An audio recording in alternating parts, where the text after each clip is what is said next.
Messi ছাড়া যেরকম Argentina একটু ভয় পায়, হ্যাঁ, কিন্তু আসলে নেইমার ছাড়া ব্রাজিল ভয় পায় না। আমার মনে হয় সবাই ভালো খেলবে। আজকে এই যে ব্রাজিলের এত সমর্থক সবাই বলছে জিতবে আর আর্জেন্টাইনরা বলছে হারবে, কি মনে হচ্ছে? আর্জেন্টাইনরা বলছে হারবে, আসলে ওরা এটা মন থেকে বলছে না, কারণ ওরাও জানে যে ব্রাজিল না থাকলে বিশ্বকাপের অর্ধেক না 75% আনন্দ শেষ।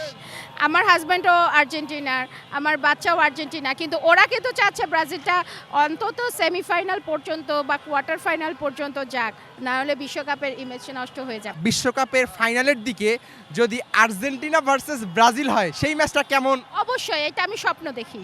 এটা এনজয় করবেন খুব বেশি। হ্যাঁ, এইটা আমি স্বপ্ন দেখি যে এমন একটা বিশ্বকাপের ফাইনাল হোক, আর্জেন্টিনা এবং ব্রাজিল খেলছে, বিশ্ব সেদিন থমকে যাবে। আমি এটা স্বপ্ন দেখি।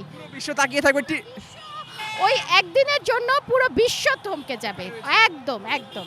নেইমার নাকি বেশি ওভার অ্যাক্টিং করে, আপনি এটা নিয়ে কি বলবেন? না, আসলে নেইমার ওভার অ্যাক্টিং করে মানে কেন কোন ইসে বলে আমি জানি না। তবে নেইমারের পার্সোনালিটি যে রিসেন্টলি যেটা করেছে যে ভেনেজুয়েলাকে 3 কোটি টাকা হচ্ছে ভূমিকম্পে অনুদান দিয়েছে, এইটাকে আসলে ওভার অ্যাক্টিং বলবেন না? এটাকে কি বলবেন? না, অনেকে ব্রাজিল হেটাররা কি বলবে? আসলে আমাদের খেলোয়াড়দের সাথে কোনো রেষারেষি নেই, আমরা খেলাকে পছন্দ করি। হ্যাঁ, যে ভালো খেলবে তাকে পছন্দ করবি, তার পার্সোনালিটি নিয়ে বা তার পার্সোনাল লাইফ নিয়ে কিন্তু আমাদের কোনো কথা বলা চলে না। যদিও লাস্ট প্রীতি ম্যাচে জাপানের বিপক্ষে ব্রাজিল হেরেছিল, তারপরও জাপান বলতে হয় শক্তিশালী দল। দল আজকে ব্রাজিল নেইমারকে ছাড়া জিততে পারবে? অবশ্যই পারবে, কারণ আমরা ভিনিকে দেখেছি, ওর পারফরমেন্স খুব ভালো, এবং আমার মনে হয় ওই যে বললাম যে ব্রাজিলের বিষয়টা হচ্ছে যে মেসি ছাড়া যেরকম আর্জেন্টিনা একটু ভয় পায়, হ্যাঁ, কিন্তু আসলে নেইমার ছাড়া ব্রাজিল ভয় পায় না। আমার মনে হয় সবাই ভালো খেলবে। ওকে, ধন্যবাদ ধন্যবাদ। কি মনে হয় যে ব্রাজিলের প্রত্যেকটা প্লেয়ারই এক একজন নেইমার? আসলে কি এক একটা সময় এক একটা তারকা হয়ে ওঠে, তো খেলোয়াড় তো আসলে তারকা বেসড না। খেলা এখন কখন কে ক্লিকটা করবে যার যার প্র্যাকটিসের উপরে ডিপেন্ড করে। হয়তো মেসি এখন তারকা হয়ে গিয়েছে, নেইমারের নামটা আমরা জানি তারকা খেল, কিন্তু একটা টিমে কিন্তু প্রত্যেকের অবদান থাকে, প্রতি 11 জনেরই অবদান থাকে, সমানভাবে অবদান থাকে। কারণ নেইমার যখন গোলটা দেয়, কেউ না কেউ গোলটা বানিয়ে দেয়, কেউ না কেউ বলটা সেভাবে পাস করে বিধায় সে কিন্তু গোলটা দেয়।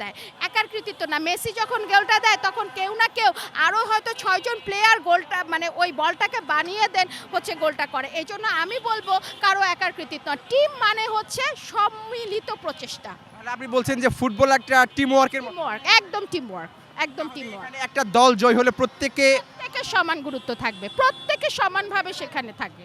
আচ্ছা, যদি এবার আর্জেন্টিনা জিতে যায় মনে মনে খুশি হবে? না, আসলে সার্ভাইভাল দ্য ফিটেস্ট। যদি আর্জেন্টিনা ভালো খেলে, সত্যি যদি ভালো খেলে, তাহলে আর্জেন্টিনা জিতুক, আর ব্রাজিল যদি ভালো খেলে, ইভেন যদি ধরেন যে আজকে ওই ঘানা বা সেনেগালের মতো টিমও যদি ভালো খেলে কখনো ইসে চলে যায়, ফাইনালে চলে যায়, আমাদের তো সেলিব্রেট করা উচিত, যাতে যারা পিছনে আছে তারা কিন্তু কষ্ট করেই একটা পর্যায়ে যায়। কেউ কিন্তু without practice, without motivation, without dedication কেউ এগোতে পারে না।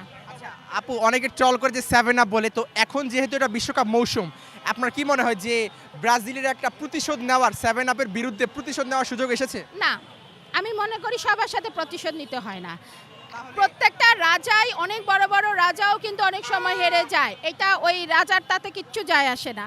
আর সবচেয়ে বড় কথা, ওই অনেক সময় দেখা যাচ্ছে শিয়ালের কূটকৌশলে কিন্তু বনের রাজা সিংহ অনেক সময় ঘাবড়ে যায়, তাই বলে শিয়ালের সাথে কিন্তু প্রতিশোধ সিংহ নিতে যায় না। আমি মনে করি একদমই প্রতিশোধ নেওয়া উচিত না। আপনি মনে করছেন ব্রাজিল সিংহ?